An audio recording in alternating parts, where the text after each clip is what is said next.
ತುಳುನಾಡಿನ ಸಂಪ್ರದಾಯ ಆಚಾರ ವಿಚಾರಗಳೇ ಚಂದ. ತುಳುನಾಡಿನ ಸಂಸ್ಕೃತಿ ಉಳಿವಿಗಾಗಿ ಸ್ಕಂದಶ್ರೀ ಸೇವಾ ಸಮಿತಿ ನೀರ್ಮಾರ್ಗ ಹಾಗೂ ಸ್ಥಳೀಯ ಸಂಘ ಸಂಸ್ಥೆಗಳ ಸಹಯೋಗದೊಂದಿಗೆ ಆಟಿಡೊಂಜಿ ಕೂಟ ನಡೆಯಿತು. ಕಾರ್ಯಕ್ರಮ ಹೇಗಿತ್ತು ಬನ್ನಿ ನಾವು ನಿಮಗೆ ತೋರಿಸ್ತೇವೆ.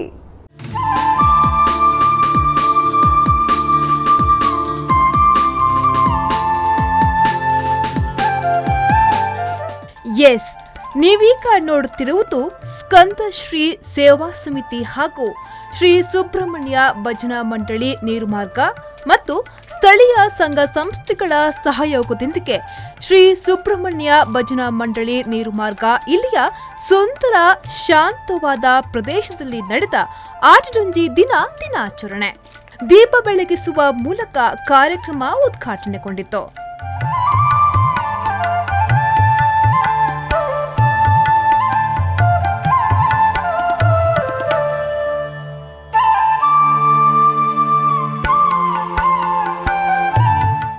ಆಟಿಡೊಂಜಿ ದಿನ ಕಾರ್ಯಕ್ರಮದಲ್ಲಿ ವಿಶೇಷವಾಗಿ ತುಳುನಾಡಿನ ಜನತೆ ತಯಾರಿಸುವಂತಹ ಎಲ್ಲ ತಿನಿಸುಗಳು ಸಿದ್ಧಗೊಂಡಿತ್ತು. ಮುಖ್ಯವಾಗಿ ಸುಮಾರು 50ಕ್ಕೂ ಅಧಿಕ ತಿಂಡಿ ತಿನಿಸುಗಳು ಮಳೆಗಾಲದಲ್ಲಿ ಗ್ರಾಮೀಣ ಭಾಗದ ರೈತರು ಬಳಕೆ ಮಾಡುತ್ತಿದ್ದ ಕೃಷಿ ಸಲಕರಣೆಗಳ ಪ್ರದರ್ಶನ, ತುಳುವರು ಉಪಯೋಗಿಸುತ್ತಿದ್ದ ವಿವಿಧ ಬಗೆಯ ಮಣ್ಣಿನ ಪಾತ್ರೆಗಳು ಹಾಗೂ ವಿಶೇಷವಾಗಿ ತುಳುವರು ಆಟಿ ತಿಂಗಳಲ್ಲಿ ಆಡುತ್ತಿದ್ದ ಒಳಾಂಗಣ ಆಟಗಳ ಉಪಕರಣಗಳ ಪ್ರದರ್ಶನ ಕೂಡ ಗಮನ ಸೆಳೆಯಿತು.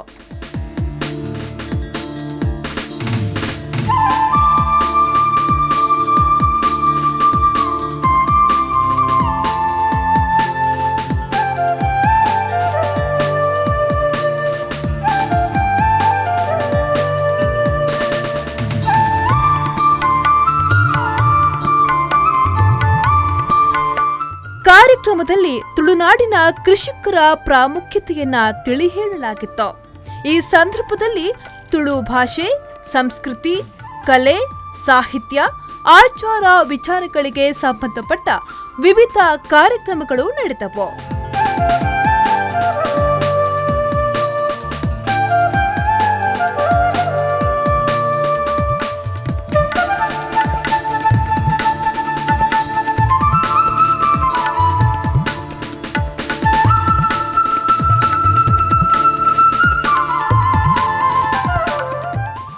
ಇದೇ ವೇಳೆ ತುಳುನಾಡಿನ ವಿವಿಧ ಸಾಧಕ ಗಣ್ಯರಿಗೆ ಸನ್ಮಾನಿಸಲಾಯಿತು.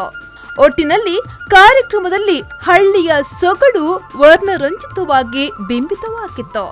ಮಾತಾ ಹಿಂದುಲೆಗಳ ನಮ್ಮ ಒಂಜಿ ಸಾಗುವಳಿ ನಕ್ಲಿ ಹೆಚ್ಚಿಗೆ ಇಂದು ಒಂಜಿ ಪದ್ಧತಿ ಜಾಸ್ತಿ ಮಾತಾಡಲಿಕ್ಕೆಲ್ಲ ಆವುದುಂಡು. ಎಂಕ್ಲ ಎಲ್ಪಲ್ಲ ಎಂಕ್ಲ ಪುತ್ತೂರು ಬಿಲ್ಲವ ಸಂಗಡ ಕಾರ್ಯದರ್ಶಿ ಆದಿತ್ತೆ ಅವಳು ಎಂಕ್ಲ ಒಂಜಿ ದಿನವೂ ಇದನ್ನು ಆಚರಣೆ ಮಾಡ್ಕೊ.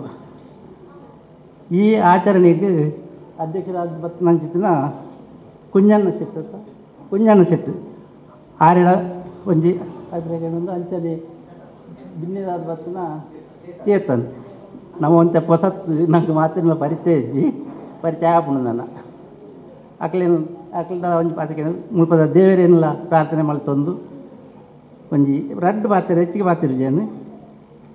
ಈ ಒಂಜಿ ಉದ್ಘಾಟನಾ ಕಾರ್ಯಕ್ರಮಕ್ಕೂ ನಾವು ದೀಪ ಹೊತ್ತಾದ ಬೆಳಗವ ದಾಯಿಗೆ ಪಂಪಿನ ಅಭಿಪ್ರಾಯಗಳು ಗೊತ್ತುಂಡ. ಒವ್ವೇ ಒಂಜಿ ಕಾರ್ಯಕ್ರಮವು ನಮ್ಮ ಹಿಂದೂ ಪದ್ಧತಿ ಪ್ರಕಾರ ದೀಪ ಹೊತ್ತಾದ ಬೆಳಗಪ್ಪನ ಕಾರ್ಯಕ್ರಮ. ಕಾರ್ಯಕ್ರಮದಲ್ಲಿ ಕೋರಿಯಟ್ಟು ಗುತ್ತು ಕೃಷಿಕರಾದ ಕುಂಜಣ್ಣ ಶೆಟ್ಟಿ, ನೀರುಮಾರ್ಗ ಗ್ರಾಮ ಪಂಚಾಯತ್ ಸದಸ್ಯರಾದ ಚೇತನ್ ಕುಮಾರ್, ಲಕ್ಷ್ಮಣ ಪೂಜಾರಿ, ಸ್ಕಂದಶ್ರೀ ಸೇವಾ ಸಮಿತಿಯ ಅಧ್ಯಕ್ಷರಾದ ರಾಜೇಶ್, ಸುಬ್ರಹ್ಮಣ್ಯ ಭಜನಾ ಮಂಡಳಿಯ ಅಧ್ಯಕ್ಷರಾದ ರಾಜೇಶ್ ಕುಮಾರ್ ಹಾಗೂ ಇನ್ನಿತರ ಪ್ರಮುಖರು ಹಾಜರಿದ್ದರು. ನಾಗರಾಜ್, ವಿ4 ನ್ಯೂಸ್, ಮಂಗಳೂರು.